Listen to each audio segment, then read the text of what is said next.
Gaafa dhuftu immoo bakka akka eessatti baddeessin? maal beenna Addis Ababaan ture jetti bar maal beenna silkiin qabdu sattattee badde mana namichaati. Mucaa waggaa lamaanis ta'e badde maalitti beennan. Deebitee immoo gaafa siin deebitu maatiin maal godhu namichaan na hittu malee jettee dirqamaan ofiisittee kalas waan godhannawanii maatiin biyya alaa deemsisan. Gaafa deemtee tochi kunoo maatiin koo kadhatee haati koo kadhattee na deemsiste. Seenaa abbaa gootii Gizeen qabu, gizeen qabu. Saatiin fixiriitii gizeen qabu, moyitii qabatu. Fixeen kaa goyi fixeen kaa. Afitatu koy. Maal miyuutii asan jira bar ila dhaggeeffadhu. Rakkoon qabu. Ansiifuuf saa miyuutii godhattee fixiri kennitee dhufta. Ana san jira rakkoon qabu. Anatu si eega. Sii galee anatu si eega. Rakkoon tokko hin jiru. Fixadda Salaamuddin. Mucaan nama sammuu hin qabne nama saafuu eessumaa hin qabne saafuu nama eessummoon nama warratti beektuu dabar nama kabaja qabu meeqata jira nama waggaa iddoo isheetti olii sa'uudhi. Yaan bilbila bilbila saafuu Tokkummaa mucaan kun amma afaan na balleessaa jira. Himadhee fixee booda himatu biraan deematu. Atis hin dubbatatta bar. Atis hin dubbatatta bar. Isa qofa miti bar. Atis hin dubbatatta. Waan inni dubbate hin dubbatatta atis. Kunoo hanaana ta'e dambe kunaan jette amma wajjinan turetti anaan finfinneetti waliin turte anaan naa barreessitee ashokkaa jechuudha. Mucaa kana dubbiseen dadhabee qaamaan an beeka finfinneetti naa waliin turteetti an finfinneen naan jette ate dagaruu jechuudha. Har'a beeka naan jette aareen jedheette garuu aariidha sun rakkoon qabu shaareen jedhe jette malaan ijoollee qabachuuf waan jettu kaafteetti fuula malaan bittu buri mi'a. Ijoollee al tokko waan uummataa ibsaa ijoolleen kun obbolaa tiruudha. Afrikaa fi isheen obbolaa tiruudha inni Dubaay jira. Wasilli isaa tokko mucaan tokko as jira kan deessaa feesbuukiin isaa jechuudha. Saawudii jira. Wasilli isaa Suudi Arabiyaa jira lakkoofsa nan qaba jechuudha. Kan waggaa dheeraa Suudi Arabiyaa keessa jiraate jechuudha. Kanaafi mucaan kun obboleessa turuu itti barbaadetan ammeenya biraatti hin fudhatina. Haadha tokko abbaa tokko irraa warra dhalatan waan ta'eef ammeenya biraatti akka hin hubanne jechuu barbaadetan. Let's go deemi haasawa Afrikaa kana amtuutti hin fudhatina. Wama dhugaa hima maaliif dhiiga ani itti naannu. Utuu isin namni ajjeese isuma gumaa irraa kaffala ajattus gaarumus. Isumatti irraa kaffala jechuudha. Asaasaa obboleettii dheedhee haasaa irra nama wajjin dhalate waan ta'eef isa muddee jennaan haasa'e malee haasa'uun kun tarii ta'uu danda'a. Garuu morma sagee akka dubbatu ta'uu danda'a. Itti fufi let's go ahead. Kanaafuu haa tokkeefoo an birrii isin nyaadhee fi ana dhabdee ana himachuudhaaf ola baatu weessummaa mummaa bilookte gaafatti dawwalamaa biratti joofte wasiilamaa biratti joofte.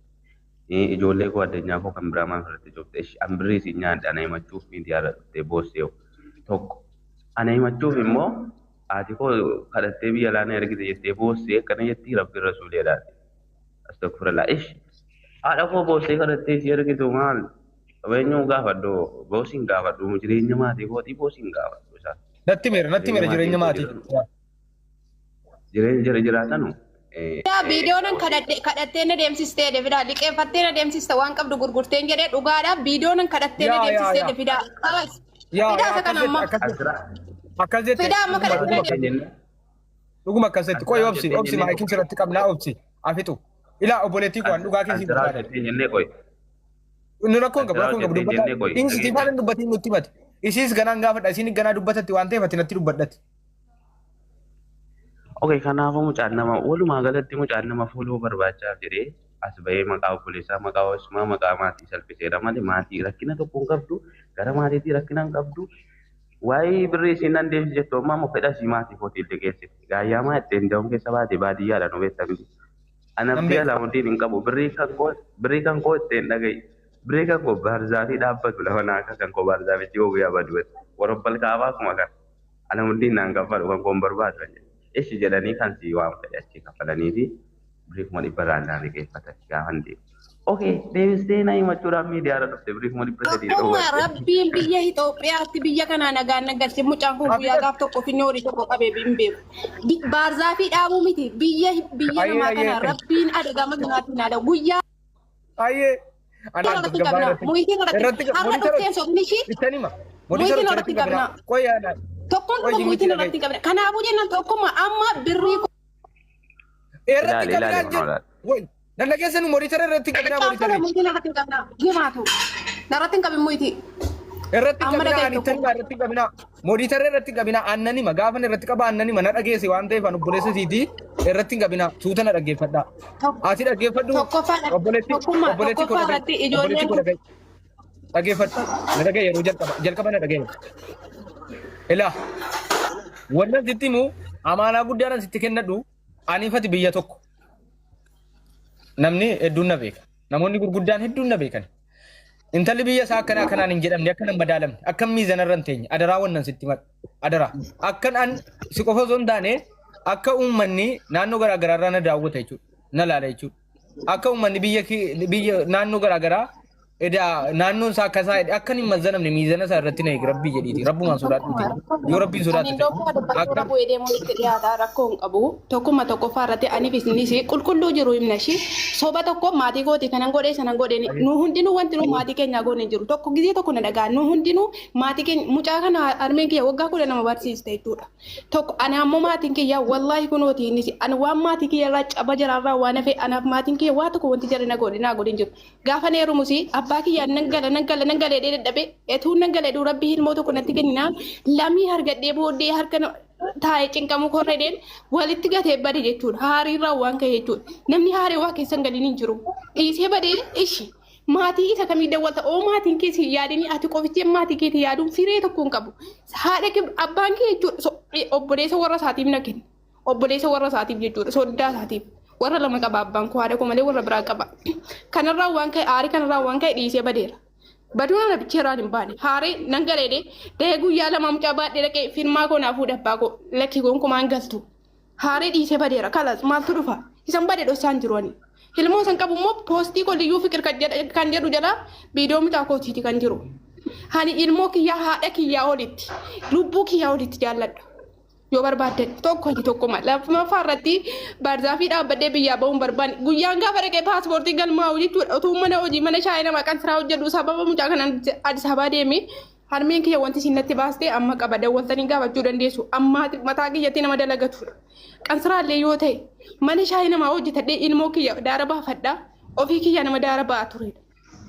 Sabai kiyya namni beeka hanaan kun guyyaa lama taa'u naa wajjin turteetti sabai koo beettisiin lama sanatti jechuudha. Nama obboleettii moo obboleettii haadha si biraan ture. Kanaafuu deemsaaf inni qeechi taa'ayyuu malee waa'ee ammatii keetii naa dhuftiin taa'e malee iyyuu danuun teenyachi. Kanarraa waan hafee soomnee asitti haadha gootii kana godhee abbaa gootii kana mucaan kun wallaahi tokkuma isa qubnaa gara guyyaa gaaf tokko haadha kiyyaaf jabbii tokko geeddare badhaasa qaba mana barumsaa irratti mucaan kun gaaf tokko harmee kiyya dhukkubee birrii nuu liqee seennaan nu dhoowwate gaayaa jechuudha. Harmee keenya dhukkubee kiniini bituuf. Inni nama kanaa asirratti maa maqaa keenya tolfanna dhimma keenya dhumnee kaane isan moo amma maallaqa waa'ee maallaqaa ammoo waa'ee maallaqa isan ittiin deeme wallaahi dantaa tokko hin godhanne tokkuma dheengadda raamadaana qabaatti asirraa eessuma kootiin sababa isaa wal lolee jira. Sababa deemsa isaarratti obbolee eessumni keenya jechuudha yoo ajjala jiraate nu haadha ga'u. Birrii 50 haadha kiyya liqeessee dhufe araba kiyyatti dawwaleetu arabni kiyya nagaan taane jechuudha. Ijoolleen kiyya biyya waan aannanii dhabdee birra harkaa fuudhaan agalchaa jennaan arabni wallaahi afaan isaatiin aannan biyya keessanii birrii meeqanaan jedhe. Amma jiini dhumutti na eeggachuu didee jechuudha. Amma jiini dhumutti na eeggachuu didee sababa sanaan jaraan lolee jira tokkoffaa. Birrii isan ittiin deeme sana waa tokko irratti hin lakkoowwanne tokkuma gaafa barbaade waggaa lamattis waggaa sadeettis naaf kaffalu sababa haadha kiyyaan deemsisanii sababa waa tokko naa godhee miti hidhamees ture mana hidhaas galaan ture guyyaa gaaf tokko mana hidhaa jege dugee sadii afur faan hidhamaan gizeen sigmoo jiru jechuudha mucaan itti heerume waliikuu irratti afaan darbee nama meeqa wallolee sababa isaa guyyaa gidduu guyyaa 7 fa'aa guyyaa 8 fa'aa hidhama isas ta'ee abbaan kan koo dhufanii maal taate namni naan jedhu hin jiru garuu gaafa biyya namaa deemu maallaqa naa ergittiin hin deemu. Rakkoon qabadee maddeen fita. Keessoon noo fite si. Qabadee maddeen fita. Keessoon noo fite annan bu'aa bayeera. Okay, amma kana godh. Amma alaamni kun bayi. Somni mataa nama boqotaara. Wallahi nama ba'a. Koi alaamni. Somni nama boqoteera. Akkasumatti. Alaamuddin. Wayitu jira. Turkiin na qabaara koppiliin godhu. Waan tokko. Namni nu ande. Nu jala jiraachuu danda'a. Dubartii nama soqu. Namni nu beektu jala kana hoo jiraatan koomitii barreessa. Waa tokkotu jira. Okay. Waa tokkotu jira. Waa tokkittiin si gaafa. Waa tokkittiin si gaafa. Waa tokkittiin si gaafa. Ati qalbii uummata kana qalbii uummata dhukkubsatee kana mucaan kun miidhamaa daraba miidhaa miidhuuf bidiisuu siin baasettee ol dhugashite miti. Yes, kanuma yes. Kanas kana kan barbaanne kana uummanni bare. Waan miidhuu dhiisuu bare. Waa'ee Qoy keenya kan moo waan isin keessoo nuuf nutti hidhati ati Tokkuma mucaa rakkina qabaa rakkina koo tokkoon fitan irraa dhaga'i. Irraa dhaga'i. Dhimma keenya mucaan kana ila keessaan isinii dhuma. Qoy waan isinii gaafadha. Wallaahi uummanni koo inaan jedhaa. Eessuma irratti bilbila amma mucaa teessuma nama teessuma hedduu kan irratti namni bilbila gadhaa. Jajjabti deemee dhaarraan ga'ee keessaan Wannan birra. Qoy. Keessaan fitadhu ayyee. Ayyee keessaan fitatin. Ayyee keessaan fitatin rakkoon qabu ayyee. Rakkoo boosse sanaaf ijoonatti himi. Namni mana kana foloo godhaa gaayis. Namni rakkoo boosse sana ijoonatti himi. Ati sana qofatti hima. Rakkoo si boossise sana. Akka mucaan kun qabame maallaqni kiyya birriin kun 300 fi birriin kun 37 irraa naa fuudhamu. Wallahi naafa fuudhamu dafqeen hojjedhaara. Kushiinaa namaa keessa bulee harka qorra keessa hanga saa 10 wajjiniin deeme bakkee bulee. Kanumaaf Kuma ammoo. dhibba sadii waayee. Birrii kuma 37. Birri kuma dhibbaa itti boossee obboleessa keessa birri kuma dhibbaa birri Kuma 300. Dhaga'i tokkuma birrii kuma 300 fi birrii kuma 30. birri kuma dhibbaa obboleessa Akkaawuntii wajjin. Akkaawuntii isaa wajjiniin ifti akkaawuntii arabni galchi fayyaa isaa harkaa guuriin funaanii sitti erga. Guyyaa lama kuma dhibba. Qoy. Dhagai tokko rabbee rifileessan. Waan gaafa alamdiin naawusan. Alamdiin naawusan yeroo tokko. Alamdiin naawusan yeroo tokko. Ayyee. Dubbadhu ishee. Sekeendii tokkotti wanta sitti maddu haasaa ragaaggatama haasaa mi'a haasa'uu barbaadde. Kana miti. Haasaa ragaaggatama kana laamuddin. Dhagai eessuma koo keessaa wasiila koo keessaa nama obbiratti qabattee wanti kun akkami ijoolleen kun akkami mucaan kun dhuguma biriitii fuudhee intalli kun biriitii kenneetti maatii biratti mucaan kun fudhatama qabdi mucaan kun isin biratti fudhatama qabaa jedhii dubbadhuuti. Akkasuma godhi malee mucaa kana ijoollee irratti natti nama sabuu beekuudha bara. An nama soba akkasitti. Ayyee galatoom yaada sirrii jette. Feesbuukii gosotaan ergaa eessumawwan keenya. Ijoollee kophee godhaa qabaa jira. Guruppii deemfidaan. Takka uumidhaan miidiyaa irra taa'etti kana ishii ijoolleen illee bu'inaan jedhaaru anna dabbareeraan amma namu. Ayyee dhaggeeffadhaa gaafa. Humni miidiyaa keenyaa jabaadhaa waa tokko jalaa dhokachuu hin danda'u ragaa waliin jechuudha. Ragaa waliin waan barbaachisaa ta'e waan miidiyaa kana irratti ta'u kamuu miidiyaan hordofuu danda'a. Miidiyaan kun miidiyaa uummataati. Kanaaf fooloo godhachuu hin dagatinaa. Imimmaan waggaa tokko bu'aa turtan guyyaa meeqa fayyaa jalatti boossan jechuudha. Mucaa kana jalatti. Kanaaf miidiyaan tokkummaan miidiyaa uummataati gaafa jennu rakkoosi utuu rakkoon jiraate furuufis qophii. Hin rakkatee qofa dubbachuu koo qofa miti jechuudha. Rakkoos qabdi taanaan akkuma rakkoo dubbadhu furuufis qophii waan an ta'eef jechuudha. Nan danda'a akka hin danda'uuf hin beeka waan ta'eef. Namoonni mana kana fooloo hin goone mana kana fooloo gochuun dagatinaa. Taappiin dagatinaa. Okay. Intalli kun nan rakkadhee jettee bu'aa jirti. Obboleessa Laamuddin immoo seenee silanatti bilbilanii maqaa haadha kiyyaatu badee mucaan waan rakkatte hin qabdu. Beekaa tiiktookii fooloo guddifachuu jettee nan rakkadhe jettee boossi waan rakkatte tokko iyyuu hin qabdu. Eessumni kiyya achi jira gaafatee ture. Hin sobdii maqaa haadha kiyyaa maqaan biyya keetii badeera tokkuma falmadhuu naan jedhe mucaan. Obboleessi jechuudha. Isin waan kana boo'icha isii kana waan quba qabdu natummoo suudii fide jettuu nagaa gaafadhaatii eenyuun akka taatan maqaa keessan dubbadhaati itti fufaa. Assalamu alaikum warahmatullahi wabarakatuh. Waalaikum assalam. Oo danda'ame viidiyoo banadhaa. Waalaikum assalam warahmatullahi wabarakatuh. Video rakkoon qabu baga jiraattanii galatoomaa jazakallahu khairan jenna. Yaaqi waan kanaanis dhaga'ee nama baay'inatti ergaa ture waan. Al tokko naabsaa. Mucatti deebii mucatti sirriin ta'u kun. Obboleessi miskiinni dalagatu kun illee maqaa isaatii jedhee waan eenyu dhabaa jira jechuudha. Deebii mucatti modii sarrii ilaalaa naa galchaa itti fufaa dubbadhaa ammasitti ammasiin deebitutti. Natu fidee ture kan isin obboleessa mattusi kun imannaan ta'u kun beekumsa akka kanatti maqaa nama balleessanii haati kan koo kan siraa hojjetti jechuun sirrii miti. Isin eessuma miti obboleetti obboleessi. Mee dura eenyummaa keessa nu ibsaa isiidhaaf maal akka taatan nu ibsaa jalqaba. Anaa isumatti oolti haadhasiitu obboleetti kiyya. Haadhaanis abbaadhaanis obboleetti kiyya haatisii jechuudha. Natu fiizaa dubbatee fi erga siin ji'a ja'a jettu ji'a ja'a maalitti waggaadhaa ol jirti bakka kana beektu.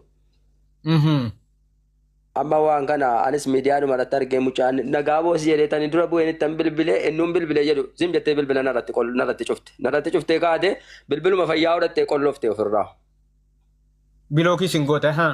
Inuma qollooftee bilbila biraatiin isitti yaalii jennaan kolfite hanga kanaan booda deebeen arabatti bilbilee jennaan Awwaay kanaasitti hin dubbanne arabattis dura bu'ee dubbachuun guyyaa hin ta'u tarkaanfiitti fudhachuun jedheetan hin dhiisee dhuma amma deebiin rakkoo bilbila biraatiin itti yaale. Dadhabee san gaafan dayaatti yaalee dadhabee jedhu meerri bilbilan gaaftu maal taateen jedheen itti bilbileen arabasiitti. Itti bilbilaan an mana hin jiru wayita galee jedhanii itti sii kennaa naan jedhe. Hayyaa ta'u ishee jedheen ammas eegee turee ka'een ammas deebisee itti bilbilee jechuudha. Gaafan itti bilbilee jedhu maali itti sii keessaa qoy jedhe. Hayyee jedheen keessa taa'ee bilbila keessatti mantaa'u fuudhee itti naa geessee hodhu haasa'ee jedheen. Isa ko itti haasa'ee jedheen jennaan obboleessatti na beeka gaanni. Otti haasa'ee jennaan hanga kanaan ofirraa an kiyyaanan bilbilaa fi cufadhuu deem jetteen. Kanan dhagaa jiru jechuudha jawwaala keessa taa'e. Hamma bilbiltee heegee dadhabee hanga kanaan namni hedduu margee fuudhee suuraa kanaan itti ergaa kalas waan godhu dhabee akkuma godhu dhabee amma sarabatti sariifadhee waan kana himuurra jedhee man dhiisee ofsumaan taa'ee itti deemuu wayya jedheetu man dhiisee wana taa'aa jira jechuudhaan. Garuu ani isiin bahuun nama baargaa warra kaanillee gowwoomsuu dandeessu na gowwoomsuu hin dandeessu harkatti cufsiisuun nan danda'an. Suutuma jedheen cufsiisaadhaaf ani itti qophaa'ara malee eega fiddani yoo nama dabattee akka maqaa namaan balleessinetti namni wallaahi eessarraa Dubaay Amaanaa tokko itti kennaa isiin dubbachiisu amaanaa tokko itti kennaa an dhalataa biyya keessaniiti biyyi koo aadaa duudhaa safuu of danda'e kan mataa isii qabdi kan Oromoo irraa addatti baay'ee ulfaataadha jechuudha. Safuun baay'ee guddaadha naannoo keenyatti hin beektanii waliin beekne. Kan barbaachisu eega biyyaaf iddeetta ta'e akka keessumaatti maqaa obboleettii keetii maqaa soddaa keetii eeguun dirqama keeti. Dirqama keeti. Maqaa biyya keetii eeguun dirqama keeti. Ina jajjaa akkas jettaa yoo siin didde araba beeksiftee gara biyyaa deebiftaa jechuudha. Hin dandeessu harka kee jirti. Ansitu fiden seene malee